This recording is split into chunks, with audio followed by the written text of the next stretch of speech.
HOW2 Tuesday. I'm going to turn the camera around and get you guys set up a little bit better so you can see better.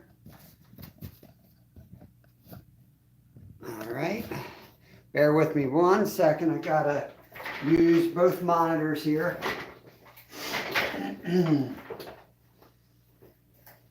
Give me 1 second to get you set up. Okay. You're looking at my map still?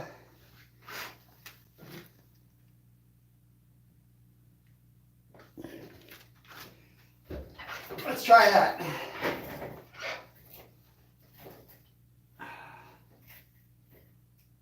All right.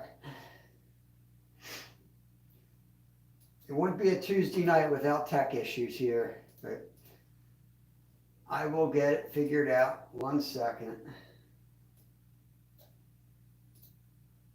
There we go. All right. So let me see who we got in here. We got Daniel Burry, Bulk, Chad Thomason, Tim. Welcome in. Hope I didn't miss anybody. We're going to do HOW2 Tuesday. I forget who asked this. This could have been Nolan and Mission Discover. I'm not sure who asked me this, but they wanted me to talk about specifically how we catch flatheads in the city of Philadelphia on the river. So, as usual, this will be my disclosure. This is how we do it. We're not experts in catfishing. We do it a good bit. So this is river fishing and in a specific river. I'll try to explain I'll try to throw out the ideas of other techniques that would work in different bodies of water or in specific techniques that we use because of where we're fishing. Fish head, there's Ray.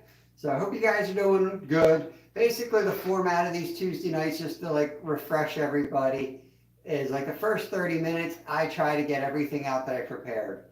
This one's a little different because I'm really confident in catfishing and I don't need to write down notes like I do on some of the other topics. There's Ted. What's going on, buddy? Good to see you. Off the Hook Outdoors. Feel free to share yourselves out if you want. There will be no noodling in this episode. And I guess, we fish Philadelphia. The flatheads can get big, they can get up 60 pounds. They can get big cats. So I would say that our setup is going to be the minimum. And we just don't spend a lot of money on anything. We just don't have it because we chase so many different species. So our rods are multi-purpose usually, and we never have the right gear. So what I'm going to show you, I'm going to basically say that's as light as you want to go, typically, if you've got anything bigger than 30 pounds in your waters. So we'll start with things you need for flathead fishing. And you guys interject, tell me what you guys do in your area, better suggestions. That just makes the whole conversation better. Because this Tuesday night format is not just for experienced anglers. Ted, that's a tough question. I'm going to say it's about 50 pounds, but we never weighed our largest. And I have to say it's around 50. Well, technically we did weigh it, except that it came out as 25 pounds. And it was twice the size of any other 25 pounder we caught. And we had borrowed some dude's scale. We're not big into weighing things. First thing you need is a scale. It's just something I don't do. And I'm not going to brag about the weights of my fish either because I just don't do it. But and we caught the big one on corn. So the other reason we were going for these small channels that night and we hooked a huge flatty. So things you need. In my mind, the number one most important thing you're going to need is bait. And when you're speaking about flatheads, you're talking about live bait. Now, for our river, and live bait is going to depend on where you fish. So we're fishing the Schuylkill River, and the primary baits used are usually live bait. Flathead love live bait for the most part. We use bluegill, any type of sunfish, pumpkin seeds or whatever will work, green sunfish. Our favorite bait by far is creek chubs. That's by far our favorite bait to throw. There's Butterflies in Sunshine. She knows a little something about catfishing. Backlash, what's going on? So bait. Now we catch our own bait. I don't know if we've ever bought live bait for catfish because it's so important to have the good bait. So we go to creeks all week and we catch bluegill, chubs, maybe even trout if it's, I personally don't like to use trout. I have a theory I have an opinion where you should never use bait that tastes better than the prey you're trying to catch. There's Stephen Merchant, new member. Oh, I forgot to call out my member. Shad's a member as well. Thank you. First day on the pike. Mrs. had a jack about 4 pounds, lost a monster. All right, Stephen is he's at a fishing vacation right now. That's awesome, man. It's better than not seeing anything. Skunk, yeah, backlashes and get skunked. So live bait. And I'm not going to go too down in the weeds on how we catch the live bait and everything or how you're going to acquire the live bait. But that being said, us personally, I work Monday through Friday, and I like to fish flatheads at night just because of my schedule. And that's typically Friday night, Saturday night is when I like to fish them in the late spring and summer. So I'm usually fishing either the day before or all week before to catch the bait. So you got to keep them alive. We use a cooler. You can look up our videos. We have a whole bunch of videos out on this stuff, and if you can't find it, just send me a message and I'll show you the specific videos. We covered all this stuff in details. But we use like a little old cooler somebody was throwing out. We grabbed it, drilled a hole through the roof, and we just have a little air pumper that takes 2 AA batteries that puts oxygen into that water. You want to keep the water cool because it's, summertime it can get hot. That water's got to stay cool. And you have to aerate it to keep the creek chubs and the sunfish alive. You want to keep the water cool. If you're going over maybe 2 days, then you want to start thinking about replacing the water since you're not going to be running a filter. So like I would just take a bucket and replace some of the water or whatever. That's the method we do.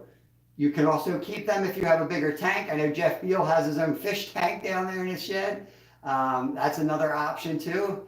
If you're really just doing doing catfish all the time, it might be worth getting a pond or some type of tank to hold them over. Backlash said he got skunked last Friday because the river was way too high.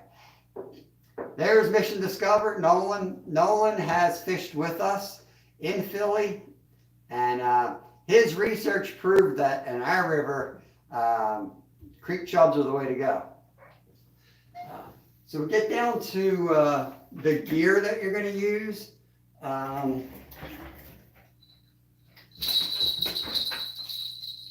Again, like I said in the beginning, this is kind of the minimum. We've always approached things pretty lightly.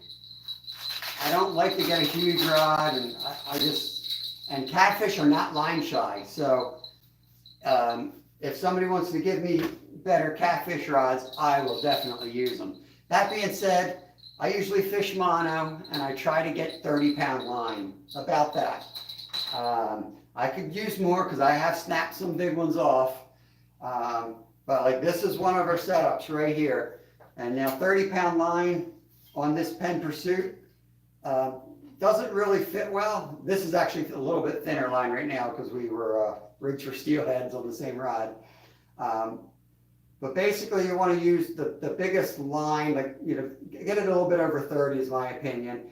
And if the reel can't handle it, as long as it can kind of handle it, you're all right. You're not casting a ton of times. And I'm big into trying to keep things realistic, man. People will sell you everything, and it's great, but you can go to Walmart and just pick up a heavy duty rod. Yeah, you might miss your dream fish, I know. But for the most part, I mean, Kevin caught his 25-pounder on a bass rod and 20-pound test. We're fishing the river a lot of times right off the bank. But yeah, so so I would say 30-pound line. This is like a 7-foot rod, medium rod, 10 pursuit reel. And let me make sure I can get this down on the camera here. Let me try not to break everything here. So this is the setup that we use here. The weights are going to depend on the water and with the weather. So we use a sliding swivel, I guess you call it, that snaps on the weights. So I usually use 3 or 4 pounds in the summertime, but I would say buy from 3 pound or 3 ounce all the way up to 10 ounces and be prepared to use those depending on the water. And then to keep this, so to keep that from sliding all the way down to the hook, you need a little barrel swivel or something to stop this slide. So we just throw a barrel swivel on. Make sure it's rated for like 20 to 30-pound line. You know, don't take your trout swivel. Not that I have done this, but don't take your trout swivel and throw it on this setup. Probably a good idea to add a bead here so that you're not banging the knots and weakening it. But I find you break off so many times, you got to retie so many times with snags that, you know, really, you don't really have to worry about it so much. And then the hook, this is probably a 10, I'd say. I usually use 7s, 8s. Sometimes I'll throw a 10 on if we're really going after a big guy. But I'd say 3 all the way up to 10 would be your hook size. And in my opinion, very important to have a circle hook. So the weight's going to sit on the bottom, and this line's going to come up with your live bait on it. It's going to be able to move around, swim around a little bit. Some guys throw the floats on. I keep things simple just because of the chaotic way that we fish. But it's going to have enough movement. It's going to be going around. That flathead's going to grab that bait, and it might be pulling the line out right through that swivel. Some guys put another split shot or something to stop the weight from sliding. I like to watch the rod, so I don't really do that. But the circle hook, if you don't know the idea of a circle hook, you don't set the circle hook. The catfish, which have huge mouths, they're going to take that whole fish in, and as you put tension on the rod, slowly you're bringing it up, not like jerking it. You're just reeling into that and reeling down on it. And that hook is going to slide to the corner, right at the corner of his mouth and hook in. That's how they're supposed to work. They very rarely swallow it. I think I've only had ever one take it down deep, especially if you're using the right hook size. So yeah, that's all I got to show you on that, I think. See if I missed anything. So don't listen to Chad if he's talking about using bass for bait. Let me see what he's up to.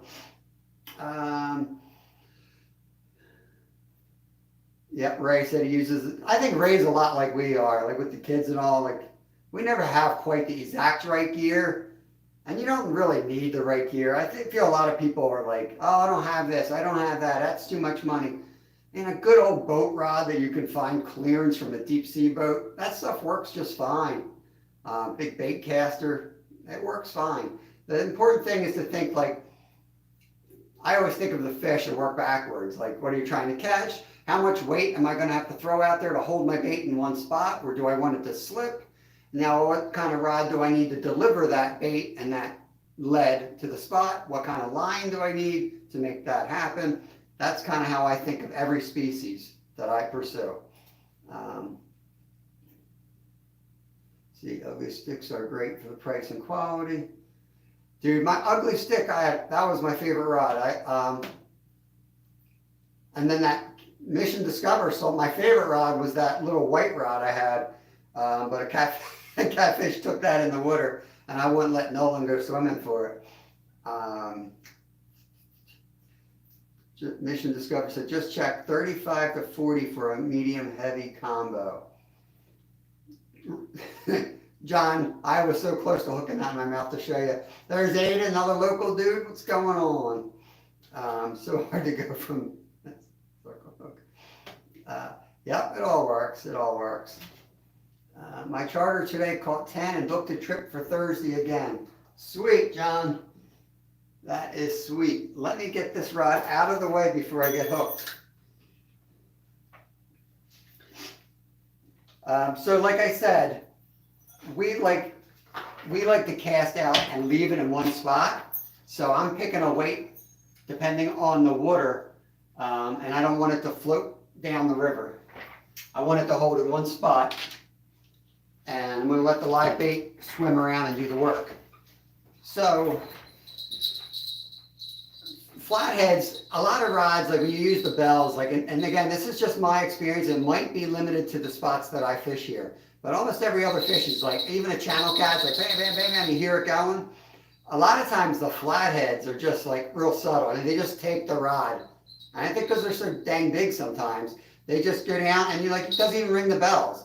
Like, you really have to watch those rod tips. So being that I fish primarily at night for flatheads, I think lights are important. I mean, I just got these cheap ones from Amazon, and they actually have little LED lights that fit into there. So then you have the sound, and you also have the light on it.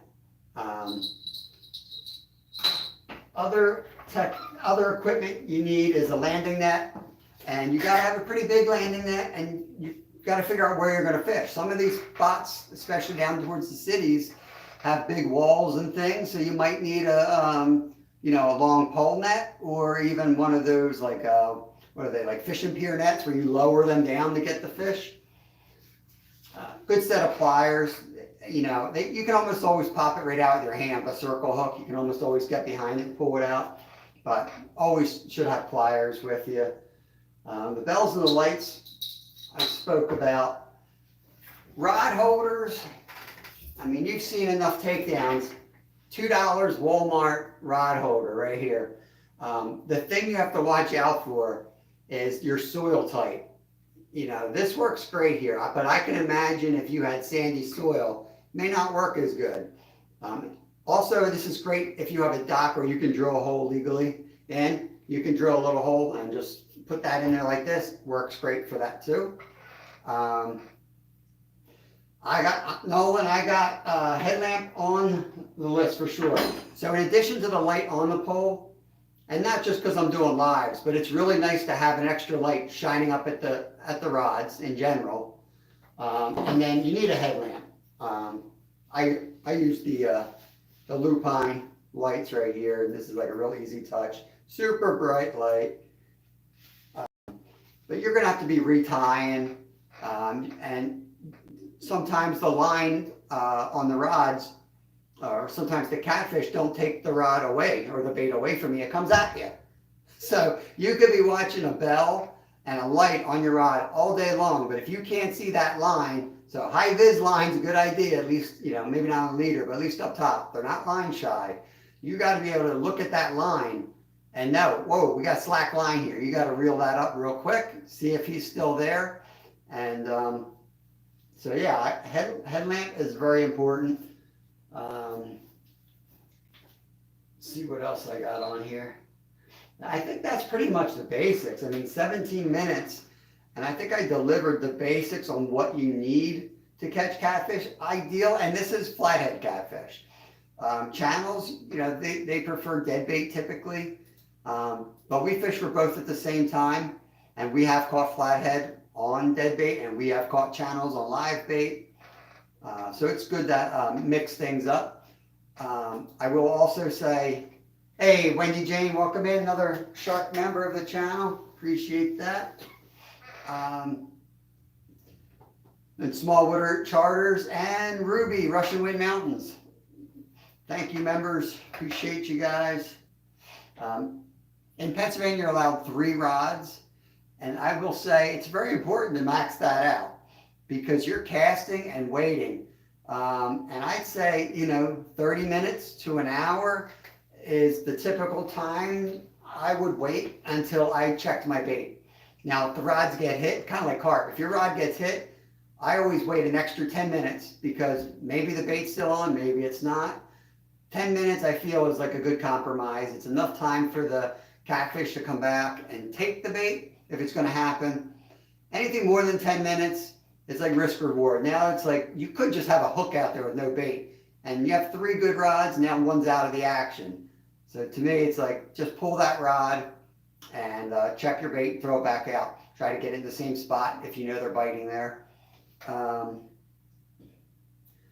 Fish heads, I think channels are primarily what we get here. And then there's still silvers. There's blue cats. We don't get them right where I am, and I've never fished for blues, so I'm leaving them out. Nolan from Mission Discover said, I don't know if it's me, but as much as people say liver is the ticket for channels, all of my biggest channels were either live or cut bluegill. I've cut bluegill works really good for me in one spot that I like to fish for them. And then a couple others, I won't catch them on anything but night crawlers or chicken liver. Yeah, it just depends. Stuart, what's going on, buddy?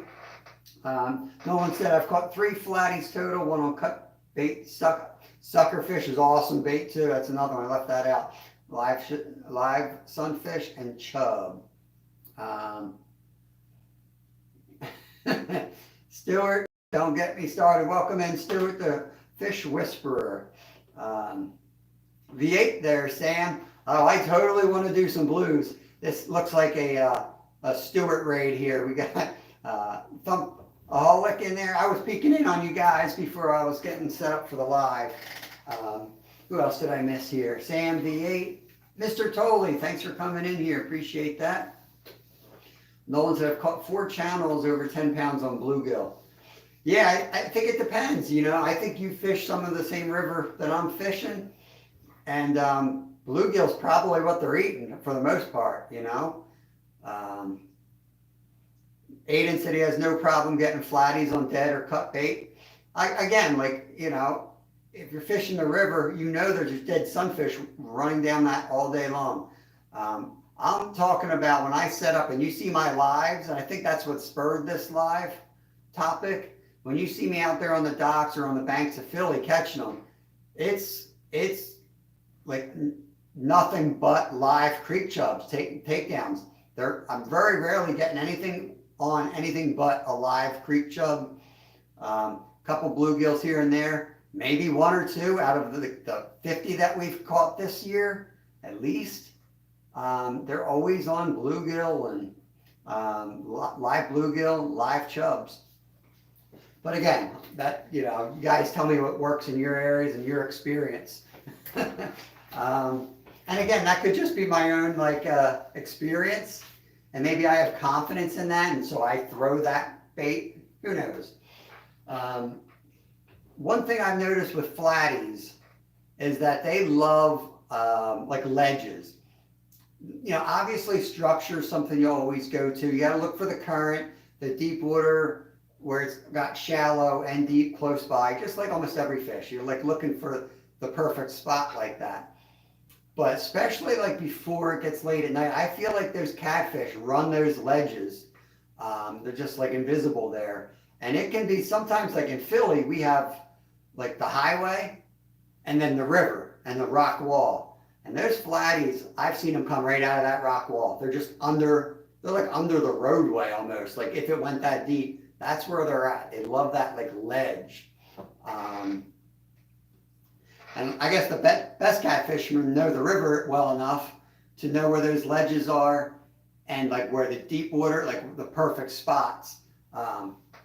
But they're out in force like everywhere. I mean, I haven't fished a spot yet on that river where I haven't caught flatties. I don't even think I've gotten skunked down there when I was going for flathead. I don't think we've even gotten skunked yet. I've never been a live bait guy for cats. I really don't see it live or dead where I fish. Good, man, I'm glad. That's awesome. I see a huge difference though, Aiden, where we fish. No comparison. Noodling, Thumb said, no noodling.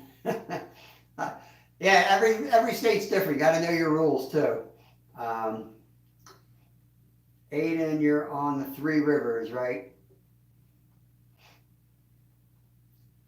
What's that? The Ohio? Is that the Montegilia, the Eugen, something? I don't know those Pittsburgh names. Making sure I didn't miss anything. So, I think what else I wanted to say. I didn't really prepare as much tonight. We sometimes fish like lakes and ponds for flatties, but you can't really talk about that stuff because they're not there naturally. So to try to have a conversation on what to use, other than the same setup, really the same setup's going to work pretty much. The bait might be different. The pond. There's one pond that used to have flatties in it, and guys used to run floats, but like I said, if you think backwards, there's no current in a lake, so really you just have to get the bait in the right spot. And if the easiest way to do that is with a float, and you can get the depth and all that stuff right, we can argue all night whether cats feed up or feed down. A lot of guys believe if you don't fish a float to get the bait off the bottom, you will never catch one. I can honestly say I fish that setup, and I'm sure my bait's laying right on the bottom. And I haven't felt the need. I haven't been outfished by anybody. I haven't felt the need to switch that up. So somebody outfishes me right next to me, you darn sure I'm going to take their setup, do what they do.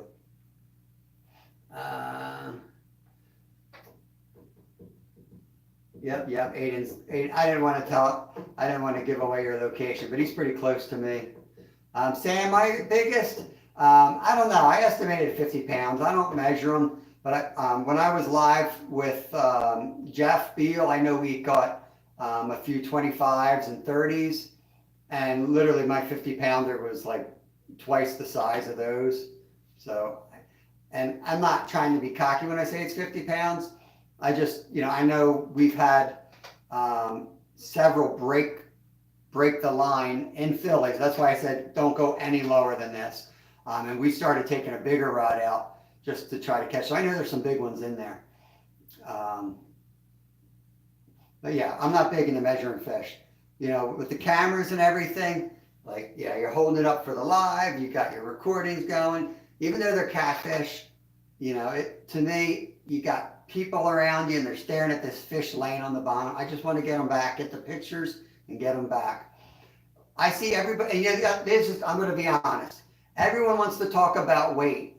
Every time I've fished and I'm going to go off on this. I'm going to try to shut up. But every time I see some dude pull out a scale, when I see that result, it's always questionable. I don't get it, man. I think most people aren't.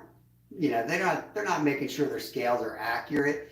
Like the dude that weighed to mine and it was like 22 pounds, and I'm like, whatever. I don't even care. I don't care. I don't trust anybody's poundage, to be honest with you. So I just estimate based on a few that I did. I know Jeff Beals, he knows. He's he wants to measure and weigh it, and I saw him putting through the effort of zeroing out of scales. And I know a lot of the guys that do the lives are the same way. But I'm just talking in general, social media and stuff. Who cares if your scale says 30 pounds or 37 pounds or 51?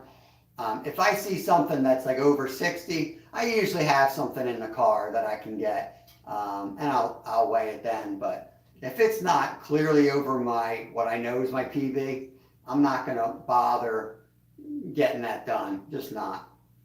I got enough stuff to keep track of to see how many pounds my fishy is. What do we got? Fish Fun Fishing Adventures. That's Scotty. Welcome in, buddy. Thanks for coming over. Rod's Fishing's Adventures. Thank you. Yeah, 50 is awesome, man. And that's the other thing. You can compare yourself with anybody, and it just depends on where you fish. You see these blue cats that are over 100 pounds coming out of the Tennessee River.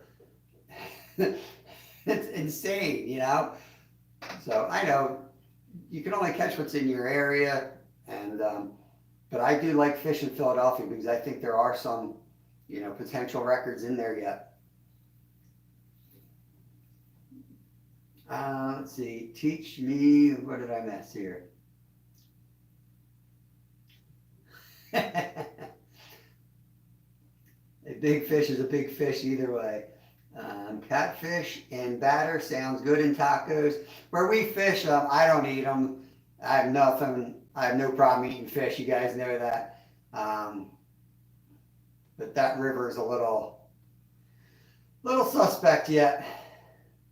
Nolan's another member. I don't think I think I forgot to call him out, but I appreciate Nolan. Mission Discover is also a member of the channel. And that's the other thing, Nolan. Yeah, you and I both, with all our fishing things that we do, a lot of them is in length. and if I was going to get it mounted, like a replica mount, weight's good, but you're going to do length and girth, and they usually are going to mount off of that. I believe that's what they're still doing. I can't afford any mounts anyway. What we got? Weights fluctuate. Tell me about it, man, especially after Thanksgiving. Let's see. Ray's PB catfish is still 4 pounds. It's about the catch, man. You guys work so hard for that catfish. I remember Stuart busted into my live and made sure everybody knew, because I told him, I'm like, tell if Ray and his kids catch a catfish, let me know. And it don't matter. Ted, people ain't getting good scales, man. They run over to Walmart, they grab the cheapest one on there just so they gotta wait. And I'm sorry, if I see that fish, I'm skeptical by nature. If I can't see that scale zeroed out, I can't see the bottom of that fish, I assume that dude's down there yanking on the tail. That's just the way my brain works. Stuart is part of the foundation.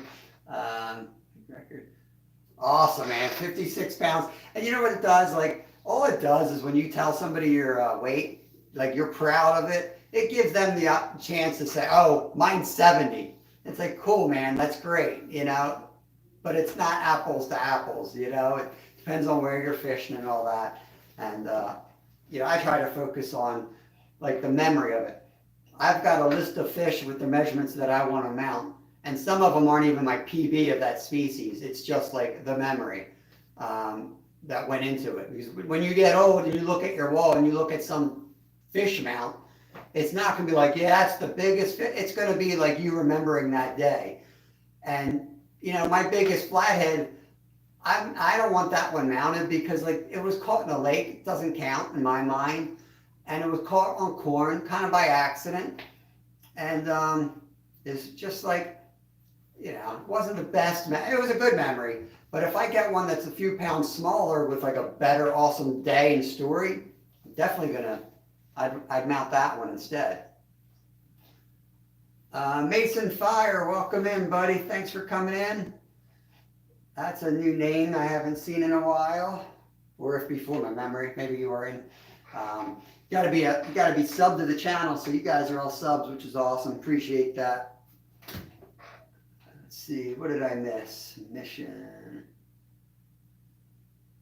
Time for me to always be looking for a great day. Nolan says, I will now say my PB flatty is 39 inches and supposedly 29 pounds. Emphasis on supposedly. That, length and girth, man. Length and girth. All I can tell you. Yeah, hit the like button. The heck, man. You're here, just hit the like button. Thank you, Robs. Appreciate it. Let's see, let me catch up real quick. Think I'm caught up. Sipping on coffee, listening to fishtails. Chad, you're a coffee dude, aren't you? It's a little late for coffee. Up in the air, what's going on? Thanks for coming in. We're talking about flathead catfish and fish stories.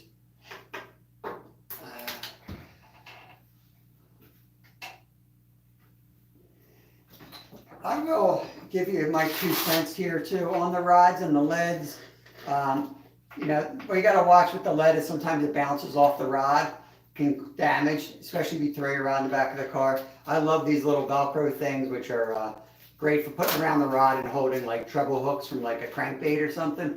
But I use these a lot with the lead. I'll just tie the lead around the rod with this so it's not moving around, it's not tangling in the car. So, my little tip right there. Yo, Bulk! We just got a super chat, $20 from Down Under. That's my Aussie member right there. Thank you, our first member, the OG member right there. Thank you so much, buddy. Really appreciate that. There's Wendy.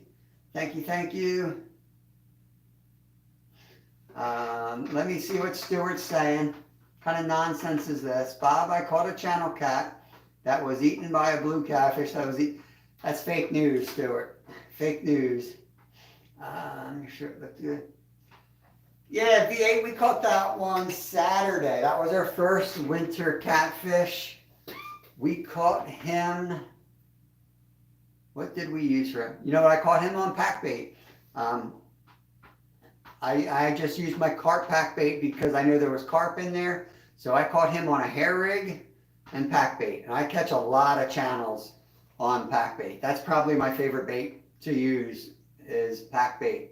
And sometimes even on the river, I will use the pack bait because there's carp down there. There's channels down there. And I think it also gets the minnows in the area because they're eating the pack bait as it dissolves. So I think it's a great way to sneak a little chum into the water legally. So you guys let me know if you got any questions. Like I said, these lives, sometimes there's kids in the background. And I say this not to be cocky, but this is part of the reason I like to keep the channel clean. But I know several friends of Kevin's who watch this, but they're not 13. They're not allowed to even comment because of the settings. They do watch these lives. So I try to like, and you can see the chat on the replay. So I try to cover everything. And if I miss something, you guys let me know because I want these How-To Tuesdays to be spots for like people to go to the website and like go down the list and be like, oh yeah, I need to learn how to do this, or I need to learn how to do this. Let me see what he's saying about this. So I want to set it up so that our website or our YouTube channel is a good resource center. I got a lot of work to do with organizing it, but right now I'm just trying to put out content with that in mind. Gamer Gone Fishing, welcome in. Awesome, awesome. Thanks for coming in. That is Darren.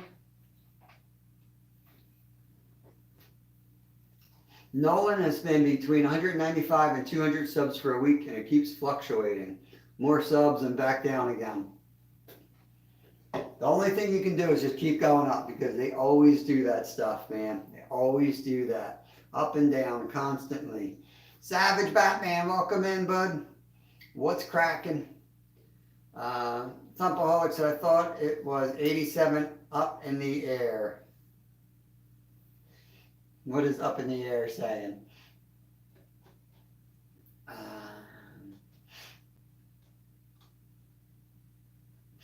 missed it. But yeah, try to support each other, guys. If you don't have anyone else in the chat above, feel free to share out your links or their links, connect over. We have an awesome community.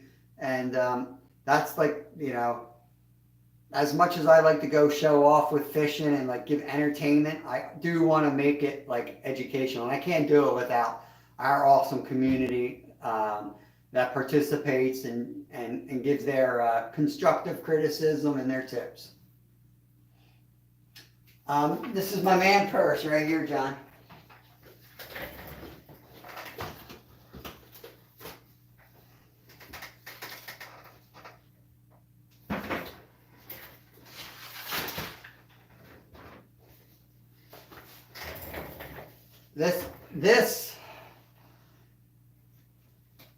That's where I live, John. This is my cabin in Alaska right there. That's the Halitna River up in Alaska. This is what I take out when I used to guide before all the electronics, we'd have no internet up there. This was my map. I could navigate about 170 miles of rivers from my cabin. So this is filled with 7-minute maps.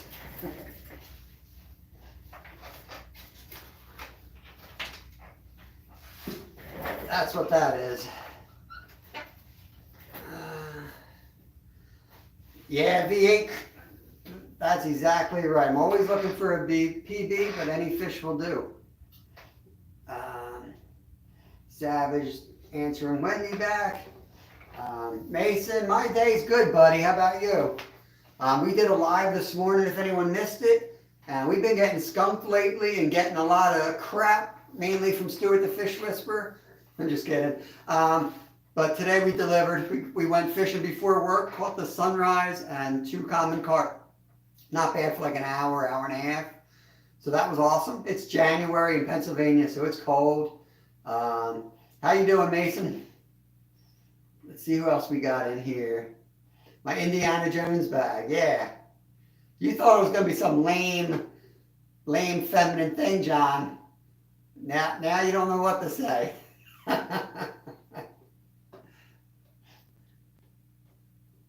Yep, yeah, share yourselves out. Anybody else going live out there tonight? I'm not going to stay on past 8. I'm going to keep these things right to 8 o'clock. Hey, there's Squirrel Magnet Fishing, another Pennsylvania dude right there. That's awesome. My lives are pretty much, I try to do a live before work every Monday and Tuesday, so that's like 6:30 to 8 o'clock Eastern time. I try to do a before work live because I have to go down into Philly, so I try to set up right near my office. Wednesday, Thursday, Fridays are a little more unpredictable. Tuesday nights, of course, I'm always here. And then we put out a long form video every Friday and pretty much shorts every day, multiple times a day. Let's see. It's January. You know what I mean by it's January in Pennsylvania, John? Like when people think of January, I think they think of winter. I don't know, that's just me. So it's January here. It's July where John lives. I don't care if it says it's January. It's really July down there in Florida. Let's see.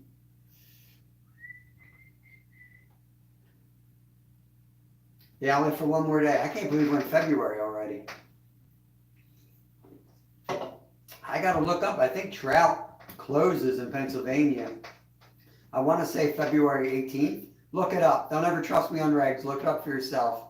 But just keep an eye on that. Soon the trouts, and again, read the rules, but the safe rule is anywhere they stock trout in Pennsylvania, those bodies of water are closed.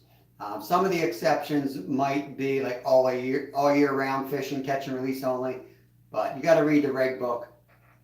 Anytime I'm fishing a new water or a water that I don't fish often, I'm not 100% sure of the rules. You got to pick it up and look. Yep, Ted's back. Welcome back, Ted. Let's see. So if you guys are looking for fly tying, Stuart the Fish Whisperer is a fly tyer. If you're looking for baits, Ted from Off the Hook makes his own baits, like the type you pour, the rubbers, rubber plastics, whatever you want to call them. Easy, John. Let's see. Is this a leap year, Tim? We got a leap year? February 20, we got 29 days.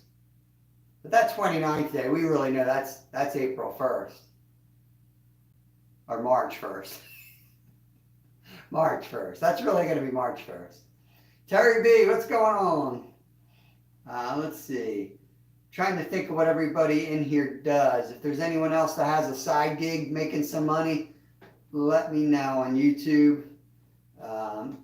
I know a lot of you guys, almost all of you guys put out awesome content and fishing. But a couple of you like Stuart and Ted do you have like the side gig bait making type stuff? Let's see.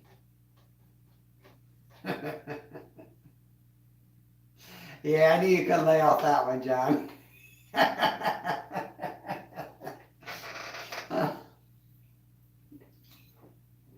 So predictable.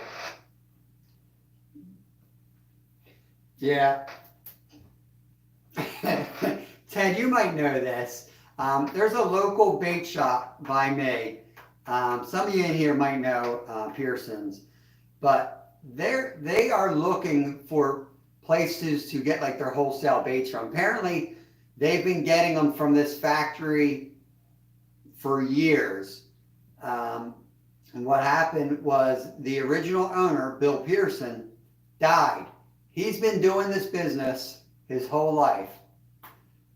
But once you die, apparently, however this business was established, being just a sole prop, he can't buy from like any of these wholesalers that he was buying from. Well, he's dead. His mom and his wife.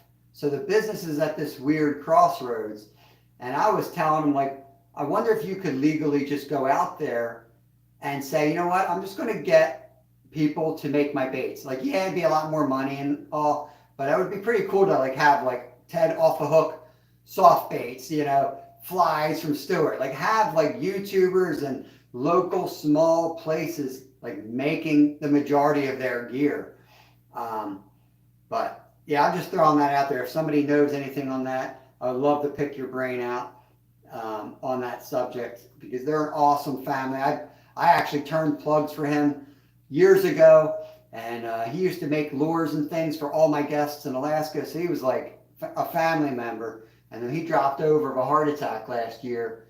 It was kind of like, you know, this was his mother's house that they've all lived in since they were babies. This was their, like, that's how they put food on their table. And they're just struggling now. They finally just were able to take credit cards again. So they're just struggling. Too big, depends on the quantity. All right, awesome. I'll definitely do that, Ted. Awesome bait shop. Like he used to walk into this shop, and it was basically his basement, like a walkout basement. And he would have his lathe right there turning cedar plugs, and he'd do all the sports shows. But it's Pearson's Plugs. You can look them up on the internet. Awesome. They would make muskie plugs, bass plugs, huge spinners for like, you know, muskie and salmon, and just like a really cool old school bait shop. Let's see.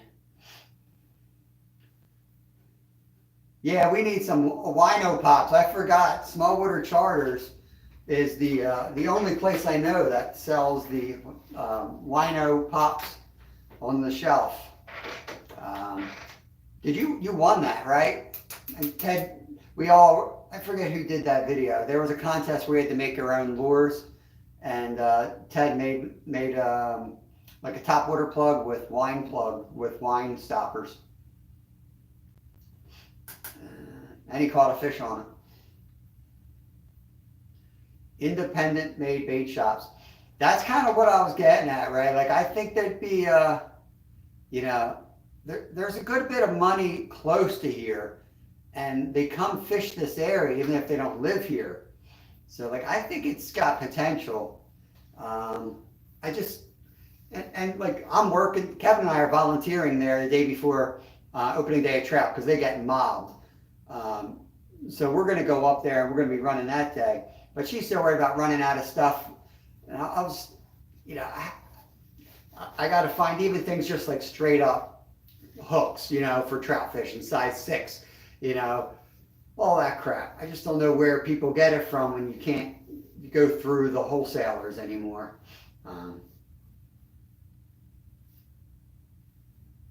All day, VA Cold Creek, a couple others still a couple months away. Thump says I'll be at Cedar Lake around that time, just catfish away. There's LB, Woman Outdoors, welcome in. Awesome. LB just did a video on winter camping. She's another I think she's Pennsylvania. I don't know if she's over in Ohio. I think she's Pennsylvania. But she just did some winter camping, solo winter camping. So that was cool. I know she wanted to get out last couple of years, and we just haven't had the snow. But she got it this year. Ted's talking to a bait shop up by his lake. I actually used to sell like wholesale. I forget. I had to get like a permit thing. I used to supply with like mealworms and stuff like that. And I mean, this was the kind of guy that was like, like now they're trying to get everything legally done, because he was the kind of the guy, like some kid would come in and he'd be like, you want to go dig me up some worms? And like, yeah, you have to legally do it and everything. But he'd give that kid money even if he couldn't sell that kid. Like, he was such an awesome dude.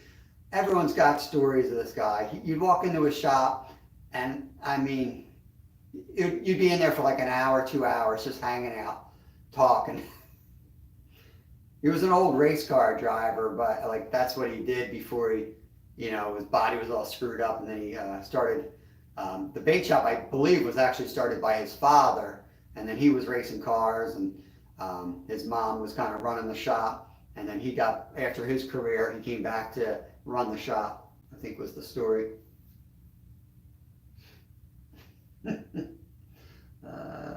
Tim said, local bait shops are hard to come by. It's a bummer, so many remember through the years. Yeah, it's true, Tim. And this guy, like, you couldn't get him to take your money. Like, you're like, they put everything on the counter and they're like, oh, that one's free. And it was like, no, I want to give you my money. And they have a Walmart 4 miles away. They have a gas station 2 miles away that has minnows and all this. So they have all that stuff. And a lot of people just don't know they're there. They're like literally down this dirt road out of their house. And they've been there for like 50 years. It's not like they're doing anything shady. They've been there for 50 years. And you go to the lake, that's right there. And now they have like the bait, machine there. And it's just sad. Like, I know from running my own business and having an LLC, like, I know the rules you have to follow and the regulations, but man, they're just so stacked against somebody like that. It just really stinks. Rods and reels, only as many as your state allows. No restrictions like rod reels. Pennsylvania, I don't think you can do any type of jug lines or trout lines. You're limited to 3 rods here. They need to mark down all the ice fishing stuff. LB, we got ice fishing this year. And if I slept in, I would have missed the ice fishing season. It was that short. We got out there, and like that night, I think it went above freezing, and it never went back below freezing for like 3 days, and you couldn't fish that lake again. And it was barely 4 inches when we were out there. I don't think we're going to get another solid freeze. Not 4-inch ice anyway. Tim said one of my favorite things was always going into the bait shops. Used to put pictures of fish on the wall. You still do that, Tim. And the problem now is so hard to print out. Like, I don't know where to go to print my pictures. Grandmom's always telling me, like, bring a picture up, bring a picture up, bring a picture up. Like, I don't know how to get them off my phone. But yeah, there's pictures of I know some friends in the area. It's pictures from like the 90s hanging up in there. It's so awesome. Try doing that at Walmart. All right, up in the air. Thanks for coming in, buddy. Appreciate it. We're heading out in a couple minutes anyway. I wanted to make kayaks at one time, but the regs were so bad. Yeah, it's tough, man. I get both sides of it, because like in certain aspects you do need like regulations, but a lot of it is really, a lot of it is not good intent regulations. If you know how government works in the United States and special interest, and I don't want to go too far into that stuff, but what happens is somebody with what appears to have no interest to oppose you will oppose you just because you find out they were asked by another organization to do so, and then there's a backdoor way that they're getting funded from that. It's the way things seem to work these days. So it's not like you're like, oh, well, it's understandable because you have to have safe work conditions. You don't want an outbreak of this disease through the flock of chickens that you don't have a license to keep. But in reality, that they couldn't care less about that stuff.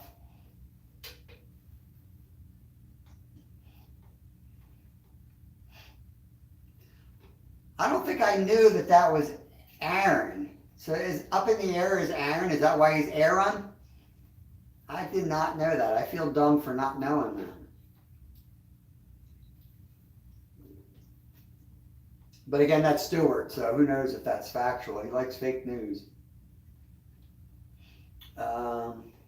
Make sure I didn't miss anything here. I'm going to try to get Kevin out tomorrow.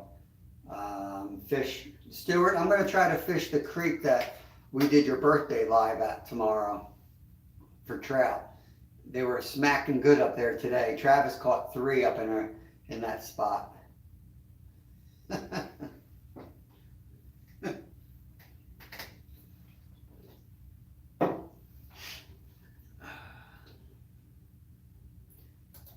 As soon as I turn the live off, I'm going to forget something I know that I wanted to tell.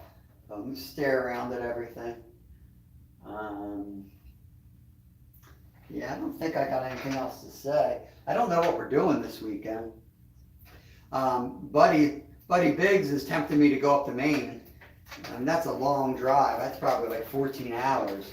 But I think, man, I wouldn't mind jumping in the car and driving up there. Catch some of these 40-inch pike he was landing up there through the ice. LB, that's what we should do. Take a trip up to Maine. I think it's about the same distance for us to go up to Maine and ice fish as it would be to go out to like International Falls, Minnesota, or somewhere like that. But I keep saying I want to go out and do an ice fishing trip where we're at like one of those cabins that you sleep on the ice. That's kind of like, that's something I want to do with the whole family. I think they would love that. Nolan, you're back. We're heading out. We're just about heading out. Anyone live tonight? Stuart, you going live again? Thump? Aaron? John? Any of you guys live I can send everyone over to? Go raid their live?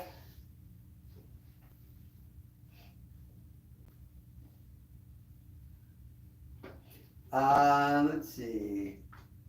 Sam live tonight? I will do a live one day. There's a few channels that don't do any lives. I get it, man. I get why, because sometimes they're a pain in the butt for sure. But some of them are fun. It's fun. You get to like meet everybody in person, interact with them. I do enjoy lives. It's just like when you get the trolls and the stuff, and that's aggravating. I'm a nervous person on camera anyway, especially like on a live. I can never get my thoughts. I feel like my thoughts don't come out right. But I think hanging out with you guys outweighs my nervousness to talk in front of a camera. Yep, it's just about time. I'm going to head up out of here. I appreciate you guys coming in, supporting our channel, watching all our lives. We might pop up, like I said, tomorrow. But thank you guys all so much. Sunfish King is live in a few minutes. All right, cool. Kieran, Sunfish King's popping up there. 20 champs. Nice. Round 1. Yeah, you know what, Ray? Lives are great. Like, think about how many times I got skunked the last 3 days, you know? The amount of hours that I was live on. You can't, that's all lost time. Like, you couldn't do a video, right? But when you're live, first of all, like, you can't hide anything. So, like, I feel like you're as transparent as possible. You're like, this is the reality. I'm probably not going to catch anything today. That being said, I could catch a record, and you're staring at that rod, and you're going to know it the same time that I'm going to know it. That's pretty awesome. That's what I think draws me to lives and draws me to doing the lives, is like I want to share that excitement. And you really can't get that excitement through the video. The other side of that is I don't have time to watch 8 hours of lives. I want to sum it up on a long, video with edits where you're getting right to it. But there's room for both. All right, I'm out of here. Oh, Steven's coming in. We're heading out. Thanks for coming in, guys. Stuart, if you're around, I'm going to give you a ring, man. I'll try to give you a call in a couple minutes. I just gave myself a thumbs up.